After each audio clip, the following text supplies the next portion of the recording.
আসসালামু আলাইকুম ওয়া রাহমাতুল্লাহি ওয়া বারাকাতুহু। উনজিলাত কুরআন আলা সাবআতি আহরুফিন এর ব্যাখ্যা কি?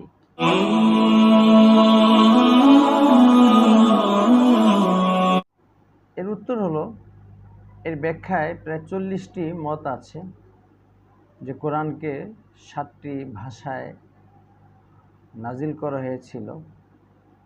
তবে সবথেকে প্রসিদ্ধ এবং বেশিরভাগ মানুষ যেটাকে ব্যক্ত করেছে সেটা হলো কুরাইশের 7টি গোত্রের তাদের যে আঞ্চলিক বা গোত্রীয় ভাষা ছিল সবগুলোই আরবি, তবে গোত্রভিত্তিক কিছু পার্থক্য ছিল। এরকম 7টা গোত্রের তাদের যে বংশীয় ভাষা আছে আরবি ভাষা, ওইরকমভাবে নাজিল করা হয়েছিল এবং ওইভাবেই পড়া যেত। অবশ্য পরবর্তীতে শুধুমাত্র একটি ভাষায় প্রচলন রেখে অন্যগুলোকে অন্যান্য ভাষায় পড়াটাকে অতটা ব্যাপকতা দেওয়া হয় নাই, এবং বিশেষ করে উসমান রাদিয়াল্লাহু তাআলা আনহু পরবর্তীতে শুধুমাত্র একটি ভাষা রাখেন, অন্যগুলো ভাষায় কোরআনকে তিনি লিখেন না।